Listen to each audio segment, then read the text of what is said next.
السلام علیکم ورحمۃ اللہ وبرکاتہ۔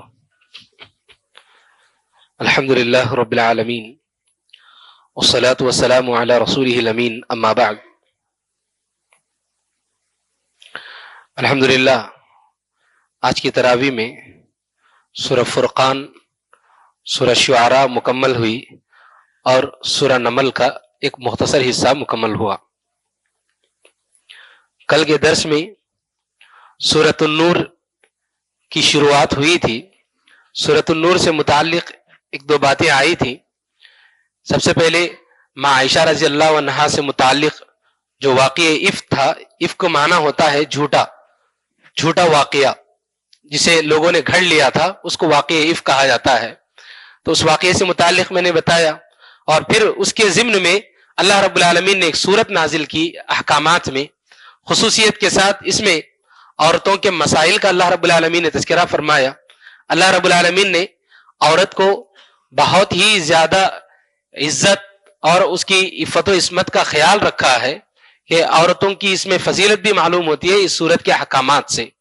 چنانچہ بات یہ آئی تھی کہ اگر کوئی غیر شادی شدہ زانی یا زانیہ ہے تو اللہ رب العالمین کا حکم ہے کہ انہیں 100 کوڑے مارے جائیں۔ اس سلسلے میں کوئی نرمی اختیار نہیں کی جائے گی، اور ایک جماعت حاضر ہو کر وہاں پر اس سزا کو دیکھے گی تاکہ عبرت حاصل کریں۔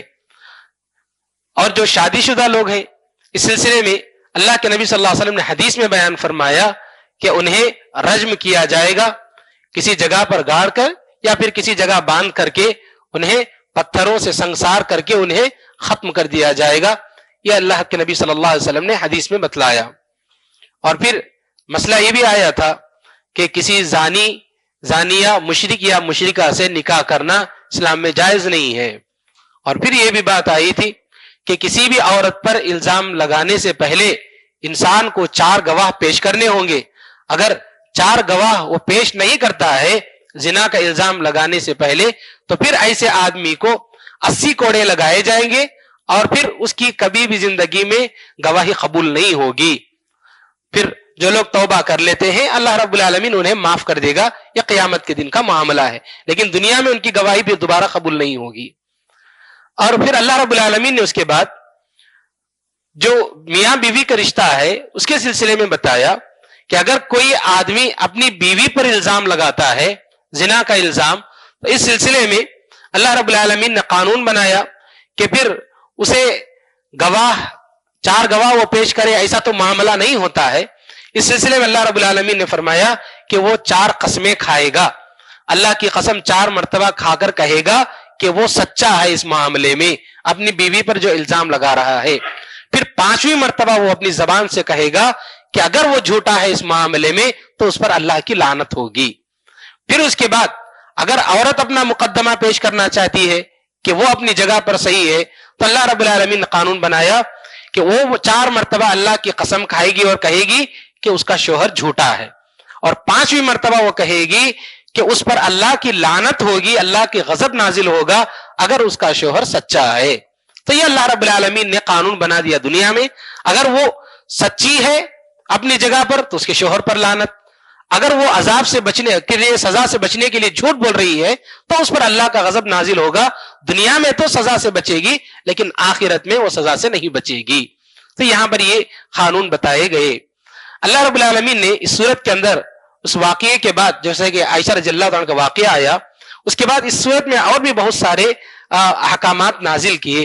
ایک حکم یہ بتایا گیا کہ ان الذین یحبون ان تشیع الفاحشۃ فی الذین آمنوا، کہ اہل ایمان کے درمیان غلط افواہیں یا پھر گندی چیزیں پھیلانا، فرمایا ان تشیع الفاحشۃ فی الذین آمنوا، گندی چیزیں پھیلانا ایسے لوگوں کے لیے لہم عذاب علیم فی الدنیا والآخرہ، ایسے لوگوں کے لیے دردناک عذاب ہے دنیا میں بھی آخرت میں بھی۔ یہ گندی چیزیں پھیلانا کیا ہوتا ہے؟ گندی چیزیں پھیلانا کوئی بھی گندی بات ہو آپ لوگوں کے درمیان پھیلا رہے ہیں، کوئی بھی گندی بات۔ مثال کے طور پر آپ نے ایک فلم ہی دیکھ لی ہے، آپ فلم دیکھ رہے ہیں، یہ گناہ ہے۔ فلم دیکھنے کے بعد اس کے تعلق سے لوگوں کے درمیان جا کر اس کا تذکرہ کرنا، اس فلم یا مووی کے بارے میں باتیں کرنا، یہ اس آیت کے ذمہ میں آتا ہے۔ اس گندی چیز کے بارے میں, گندی باتوں کے بارے میں آپ لوگوں کے درمیان اس کا تذکرہ کر رہے ہیں. چنانچہ جو بھی گندی چیز شریعت نے جسے فحش کہا, ایسی چیز کے معاملے میں لوگوں کے درمیان, اہل ایمان کے درمیان تذکرہ کرنا, فرمایا اللہ رب العالمین ایسے لوگوں کے لیے دردناک عذاب ہے دنیا میں بھی اور آخرت میں بھی. چنانچہ ہمیں اس معاملے میں محتاط ہونا چاہیے. اور اللہ رب العالمین نے ایک حکم یہی بتایا کہ ابو بکر رضی اللہ تعالیٰ جب آپ کی بیٹی پر الزام لگا تو الزام لگانے والوں میں مسلمانوں میں بھی 2-3-4 لوگ تھے, اور ان 2-3-4 لوگوں میں ایک صاحب تھے جنہیں ابو بکر رضی اللہ تعالیٰ ماہانہ کچھ خرچہ پانی دیا کرتے تھے. تو جب انہوں نے سنا کہ وہ آدمی بھی شامل ہے میری بیٹی کے الزام میں, تو انہوں نے خرچہ دینا بند کر دیا. تو اللہ رب العالمین نے فرمایا کہ آپ لوگوں کو چاہیے کہ آپ ایسا نہ کریں, بلکہ آپ لوگ وَلْيَعْفُوا وَلْيَصْفَحُوا, آپ انہیں معاف کر دو, درگزر کر دو. اَلَا تُحِبُّونَ أَن يَغْفِرَ اللَّهُ لَكُمْ, کیا آپ لوگوں کی یہ بات پسند نہیں کہ اللہ رب العالمین آپ کو معاف کرے. چنانچہ اس طرح سے ہم کسی کی مدد کرتے ہیں, کسی کا تعاون کرتے ہیں, اگر ان سے کوئی غلطی ہو جائے تو اس سے ایسا نہیں ہونا چاہیے کہ ہم اس کا خرچ دینا یا تعاون کرنا بند کر دیں, بلکہ معافی سے کام لینا چاہیے اور درگزر کر دینا چاہیے. یہ اللہ رب العالمین نے یہاں پر بتایا ہے.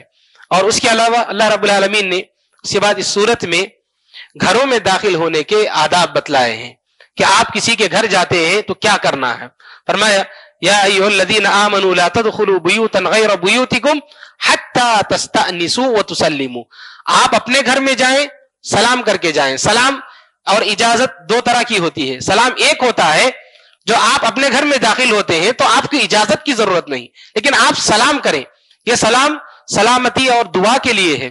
لیکن آپ کسی اور کے گھر جائیں تو وہ سلام ہوگا اجازت والا. تو یہی اللہ رب العالمین نے بتایا کہ آپ اپنے علاوہ دوسروں کے گھروں کو جائیں گے تو آپ سلام کیجئے اور اجازت لیجئے ان سے. وَتُسَلِّمُوا عَلَىٰ أَهْلِهَا, آپ ان کے گھر والوں کو سلام کیجئے.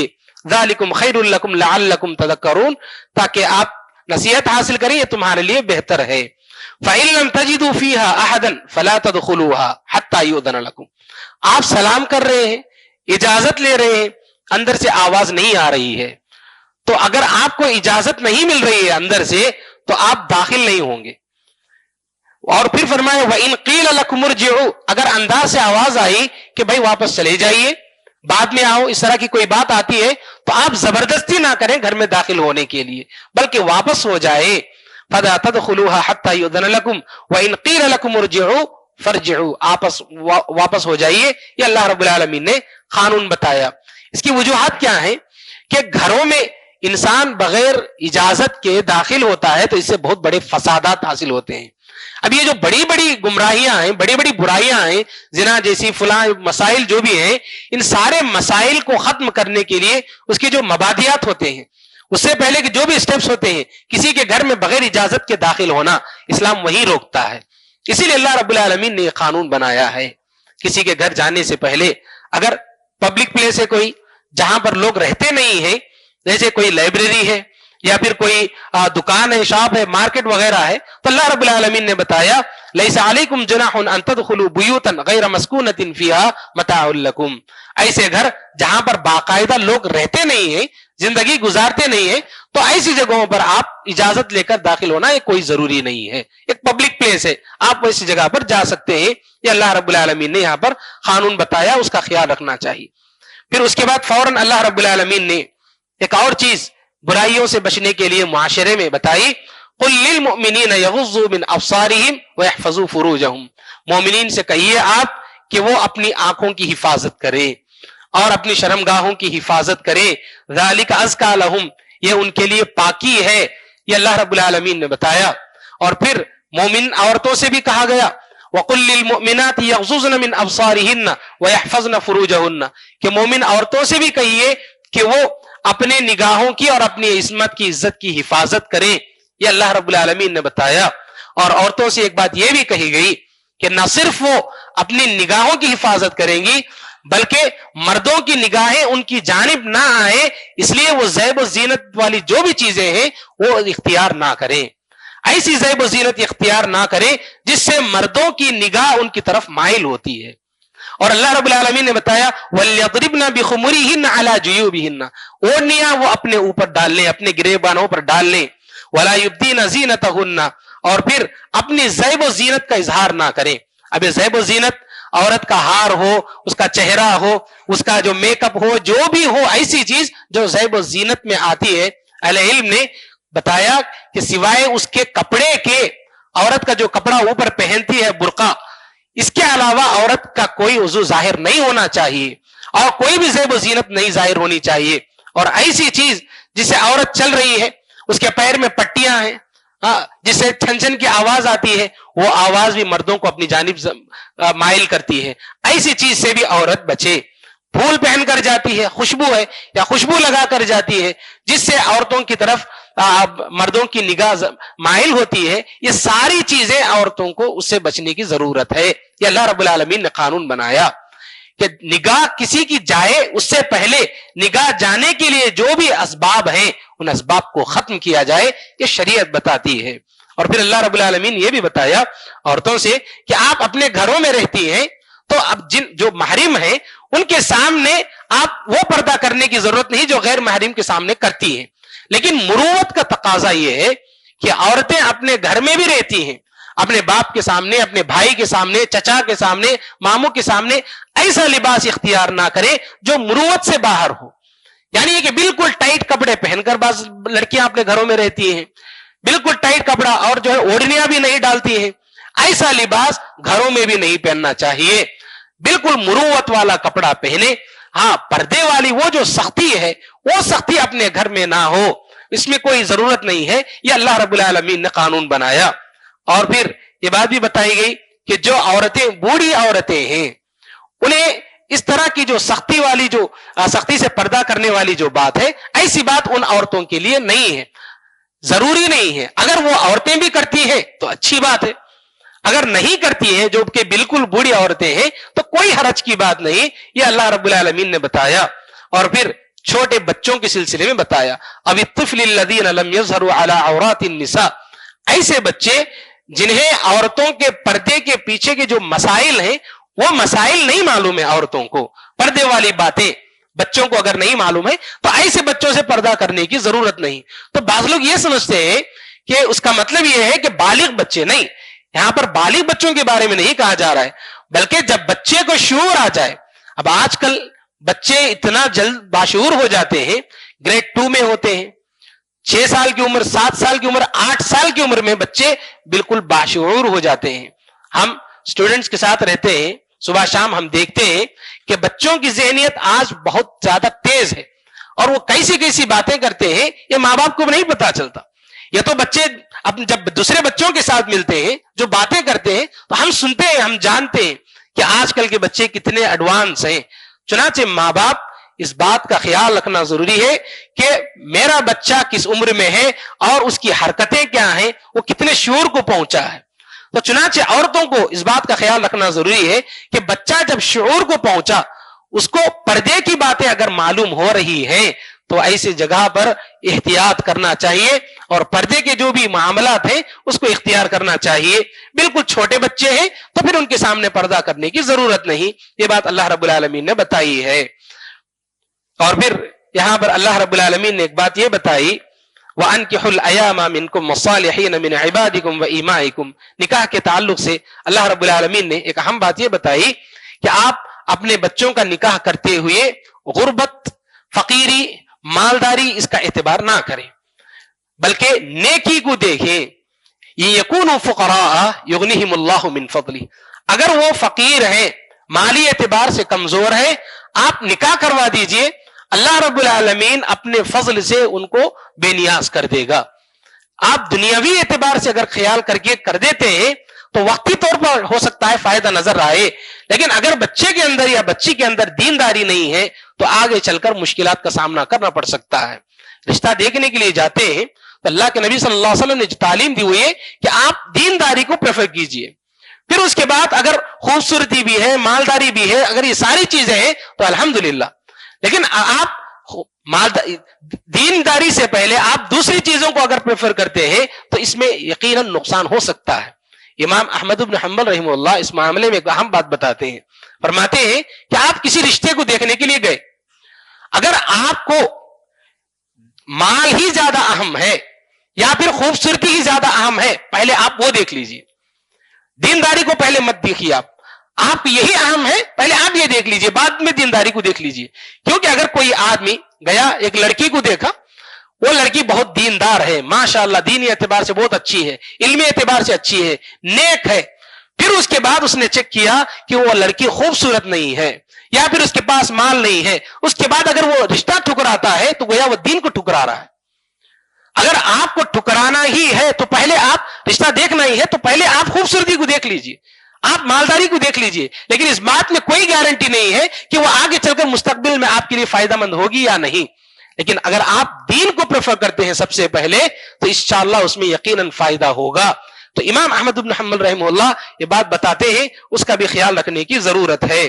پھر اس کے بعد ایک اچھا معاشرہ ہو, گھر اچھا ہو. اس سلسلے میں اللہ رب العالمین نے یہاں پر بیڈ روم کے بھی کچھ آداب بتائے ہیں کہ بیڈ روم کے جو آداب ہوتے ہیں, اس کے اجازت لینے کے جو آداب ہیں, اللہ رب العالمین نے بتایا کہ 3 اوقات ایسے ہیں دن میں, آپ ایسے اوقات میں کسی کے روم میں جانے سے پہلے اجازت لینے کے آداب سکھائیے.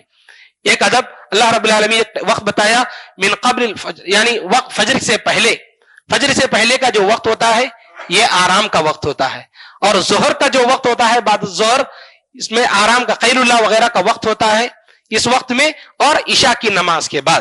یہ تینوں اوقات ایسے ہیں اس میں آرام کا وقت ہوتا ہے. ماں باپ اپنے بچوں کو سکھائیں, یہی بات اللہ رب العالمین نے یہاں پر بتائی کہ بچوں کو سکھایا جائے, اپنے سارے لوگوں کو سکھایا جائے کہ بیڈ روم میں آنے سے پہلے, ماں باپ کے کمرے میں آنے سے پہلے بچے دروازہ ناک کریں, اجازت لیں, اجازت لے کر آئیں. ان تینوں اوقات کے سلسلے میں بچوں کو سکھانا چاہیے. یہ بہت ہی اہم چیز ہے. اللہ رب العالمین نے یہ جو بتایا, اس پر عمل نہ کرنے کی وجہ سے بہت سارے بھیانک نتائج آج ہم دیکھنے کو ملتا ہے. بہت سارے ایسے واقعات, بہت ساری ایسی چیزیں نظر آتی ہیں کہ بچے اپنے ماں باپ کو دیکھ لیتے ہیں اور پھر آ کر کے بچوں کے سامنے اسکول میں بیان کرنے لگتے ہیں. یہ سارے واقعات پیش آتے ہیں بہت ہی. تو اللہ رب العالمین نے یہاں پر دیکھیے یہ اصول بتایا, قاعدہ بتایا, اس پر عمل نہیں کریں گے, اپنے بچوں کو تربیت نہیں کریں گے تو اس کے اثرات یقیناً برے ہوں گے. ان ساری باتوں کا خیال رکھنا چاہیے. یہ باتیں کچھ تھیں جو اللہ رب العالمین نے اس سورت کے اندر, سورہ نور کے اندر بتائی. اس کے بعد کی جو سورت ہے سورت فرقان ہے. اللہ رب العالمین نے اس سورت میں اللہ کے نبی صلی اللہ علیہ وسلم اور قرآن سے متعلق مشرکین مکہ اعتراضات کرتے تھے, بہت سارے سوالات کرنا, اعتراض کرنا, شکوک و شبہات کا اظہار کرنا, یہ ساری باتیں کرتے تھے. تو اللہ رب العالمین نے یہاں پر اس کا تذکرہ فرمایا, اس کا جواب دیا. ان کا سب سے پہلے ایک اعتراض یہ تھا قرآن کے بارے میں, وہ کہتے تھے کہ یہ تو بس ایک گھڑی ہوئی کتاب ہے قرآن, محمد نے کہیں سے جو ہے اس کو لایا ہے اور لکھوا لیا ہے, بس صبح شام اس کو لکھ لیتے ہیں اور پیش کرتے ہیں. اس طرح کی باتیں, جھوٹی کہانیاں کہتے تھے. یہ بتا اللہ رب العالمین نے وقالوا اساطیر الاولین اکتتبها, پہلے زمانے کی پرانی قصے ہیں جس کو ان لوگوں نے لکھ لیا ہے, محمد نے لکھ لیا ہے. اس طرح کی باتیں یہ کرتے تھے. تو اللہ رب العالمین نے فرمایا ایسی بات نہیں ہے. قل انزلہ الذی یعلم السر فی السماوات والارض, یہ اس ذات نے نازل کیا ہے جو آسمانوں اور زمین کی ساری رازوں کو جانتا ہے. اور اللہ رب العالمین نے قرآن مجید میں بار بار چیلنج کیا, اگر تم یہ کہتے ہو کہ قرآن کسی آدمی نے بنایا ہے تو ٹھیک ہے, آپ لوگوں میں بڑے بڑے ماہر لوگ ہیں عربی زبان کے, ایک قرآن اس طرح کا لا کر پیش کرو. اگر ایک قرآن لا کر نہیں پیش کرتے تو چلو ایک سورہ لا کے پیش کرو. اگر ایک سورہ پیش نہیں کر سکتے تو اللہ رب العالمین نے یہاں تک چیلنج کیا کہ ایک آیت ہی صحیح لا کر پیش کرو. پوری دنیا نے کوشش کی. اس وقت کے جو بڑے بڑے ادیب تھے, عربک لٹریچر کے ماہر تھے, ان لوگوں نے کوشش بھی کی, ایسا نہیں کہ کوشش نہیں کی, کوشش کیے, لیکن ان کی جو کوشش تھی وہ ہنسی مذاق بن کے رہ گئی. تو غرض یہ کہ کوئی بھی اس طرح کی مثال پیش نہیں کر پایا. یہ اللہ رب العالمین نے جو قرآن نازل کیا اس کا معجزہ ہے. اللہ رب العالمین نے اس کا جواب دے دیا. اور نبی صلی اللہ علیہ وسلم کے بارے میں دیکھیے کیسے کیسے اعتراض کرتے تھے. ان لوگوں نے ایک اعتراض کیا, وقالوا ما لهذا الرسول ياكل الطعام ويمشي في الاسواق, یہ کیسا رسول ہے, کھانا بھی کھاتا ہے یہ رسول اور مارکیٹ میں بھی گھومتا ہے یہ رسول. اس طرح کا اعتراض کرنے لگے. تو اللہ رب العالمین نے جواب دیا کہ یہ صرف اس رسول کی بات نہیں, اس سے پہلے جتنے بھی رسول آئے سب کا معاملہ یہی تھا، سب بھی کھانا کھاتے تھے، سب بھی ادھر ادھر پھرتے تھے، انسانی جو ضروریات ہوتی تھی سارے انبیاء و رسول کرتے تھے. یہی تو ایک نبی کی صفت ہے، تاکہ وہ سارے لوگوں کے لیے ایک نمونہ بن سکے، ایک رول ماڈل بن سکے. اگر انسان کی بجائے کسی فرشتے کو نبی بنا کر بھیجا جاتا تو وہ ہم انسانوں کے لیے کیسے رول ماڈل ہو سکتے، نمونہ نہیں ہو سکتے تھے، مشکل تھے. تو اللہ رب العالمین نے یہ بتایا کہ انبیاء سب کے سب یہی تھے، سب کھاتے تھے، سب پھرتے تھے. یہ اللہ رب العالمین نے یہاں پر جواب دیا. اور ان کا ایک اعتراض یہ بھی تھا کہ کیوں اللہ نے او یلقى الیہ کنز او تکون له جنۃ یاکل منها، اگر یہ اللہ کے نبی ہیں تو ان کے ساتھ خزانہ کیوں نہیں ہے، یہ کیوں فقیر ہیں، ان کے پاس مال کیوں نہیں ہے، ہم ان سے زیادہ مالدار ہیں. ان کے پاس، نبی کے پاس کچھ بھی نہیں ہے اور کوئی باغ بھی نہیں ہے جس سے وہ کچھ کھائیں.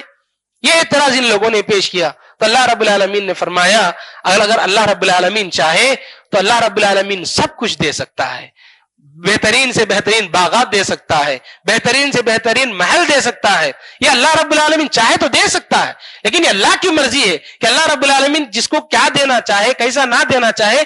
اللہ رب العالمین رزق دینے والا اللہ ہے. آپ لوگ کون ہوتے ہو جو اللہ رب العالمین کو مشورے دینے والے ہو؟ آپ کا کام ہے اللہ رب العالمین کے حکم کی تعمیل کرنا، مشورے دینا نہیں اللہ رب العالمین کو.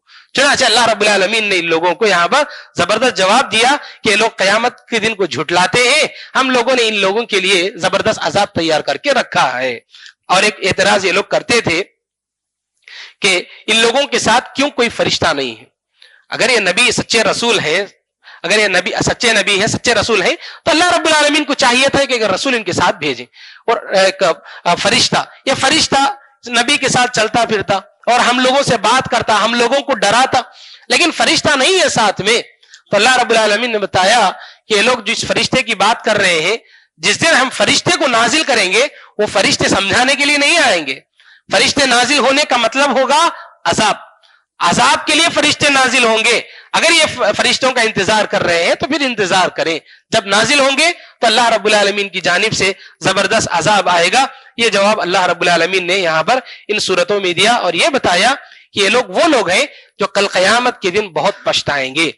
وَيَوْمَ يَعَضُّ الظَّالِمُ عَلَى يَدَيْهِ يَقُولُ يَا لَيْتَنِي اتَّخَذْتُ مَعَ الرَّسُولِ سَبِيلًا.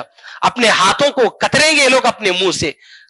یعنی کترنے کا مطلب ہوتا ہے افسوس سے، افسوس سے اپنے ہاتھوں کو کترتے ہوئے کہیں گے اے کاش ہم رسول کی اطاعت کیے ہوتے، ہم لوگوں نے رسول صلی اللہ علیہ وسلم کی اطاعت کی ہوتی، فلاں آدمی کو جو کہ غلط لوگ ہیں ان کو اپنا دوست نہ بنایا ہوتا. یہ لوگ افسوس کا اظہار کریں گے. یہ بات بتائی. ایک اور اہم بات یہاں پر اس صورت میں یہ بتائی گئی کہ قیامت کے دن اللہ کے نبی صلی اللہ علیہ وسلم بہت سارے لوگوں کے لیے سفارش کریں گے، سفارش کر کے جنت کو لے جائیں گے. کتنے خوش نصیب ہیں وہ لوگ. لیکن کچھ ایسے بھی لوگ ہوں گے جن کے خلاف اللہ کے نبی صلی اللہ علیہ وسلم اللہ رب العالمین کے سامنے ان کے خلاف اللہ کے نبی صلی اللہ علیہ وسلم شکایت کریں گے. یہ کون لوگ ہیں؟ اللہ رب العالمین نے فرمایا وقال الرسول یا رب ان قوم اتخذوا هذا القرآن مہجورا. کہیں گے اللہ کے نبی صلی اللہ علیہ وسلم اے اللہ، اے میرے رب، یہ میری قوم کی یہ وہ لوگ ہیں جن لوگوں نے قرآن کو چھوڑ دیا تھا. اب اس آیت کے سلسلے میں اہل علم نے کیا لکھا ہے، بتایا کہ اس کا مطلب یہ ہے کہ وہ لوگ جو قرآن مجید پر ایمان نہیں لائے، قرآن مجید کو سمجھے نہیں، پڑھے نہیں، اور کسی کو پڑھنے دیے نہیں، کسی کو عمل کرنے دیے نہیں، اور قرآن کے احکامات پر کسی کو عمل کرنے دیے نہیں، اس سے مراد وہ لوگ ہیں. لیکن اس کے باوجود بھی ہم مسلمانوں کو بھی اس آیت کو سیریس سے لینے کی ضرورت ہے کہ ہم قرآن پڑھنے میں پیچھے ہیں، قرآن کی تلاوت نہیں کرتے، قرآن کو سمجھتے نہیں، قرآن کے معانی کو سمجھنے کی کوشش نہیں کرتے، اس کے احکامات کو جاننے کی کوشش نہیں کرتے اور عمل کرنے سے پیچھے رہ جاتے ہیں. ہم کو بھی سیریس سے لینے کی ضرورت ہے. یہ نہیں سوچنا کہ اس کا تعلق سیدھا مشرکین سے ہے، نہیں، ایسا نہیں ہے، ایسا ہم کو نہیں سوچنا چاہیے، بلکہ ہمیں بھی اپنے آپ سے اس آیت سے جوڑنا چاہیے، جوڑ کر کے قرآن سے اپنا تعلق مضبوط کرنے کی ضرورت ہے. کہیں ایسا نہ ہو کہ ہم قرآن سے اتنے دور ہو گئے، قرآن پر عمل کرنے سے اتنے دور ہو گئے، سمجھنے سے اتنے دور ہو گئے کہ قیامت کے دن کہیں اللہ کے نبی صلی اللہ علیہ وسلم ہمارے خلاف شکایت نہ کر بیٹھے. ہمیں اس کو سیریس سے لینا چاہیے اور قرآن سے اپنا تعلق جوڑنا چاہیے، قرآن سے محبت پیدا کرنے کی ضرورت ہے. پڑھنا ہے، سمجھنا ہے، عمل کرنا ہے، اور کم از کم قرآن مجید کو جو ہم نمازوں میں پڑھتے ہیں کم از کم بار بار ہم یہی بات کہتے ہیں کہ نمازوں میں جو صورتیں کم از کم ہم پڑھتے ہیں اس کو سمجھنے کی کوشش کریں تاکہ نمازوں میں خشوع ہو، قرآن سے محبت پیدا ہوگی، اللہ رب العالمین سے ہماری جو محبت ہے اس میں اضافہ ہوگا، اس کا خیال کرنے کی ضرورت ہے۔ رب العالمین سے دعا ہے کہ اللہ تعالی ہم سب کو ان باتوں پر عمل کرنے کی توفیق نصیب فرمائے۔ رب العالمین جب تک ہمیں زندگی دے کتاب و سنت کے مطابق زندگی گزارنے کی توفیق نصیب فرما، جب موت آئے خاتمہ بالخیر فرما۔ آمین وآخر دعوانا الحمدللہ رب العالمین۔ ربنا تقبل منا انك انت السميع العليم وتب علينا انك انت التواب الرحيم برحمتك يا ارحم الراحمين والحمد لله رب العالمين۔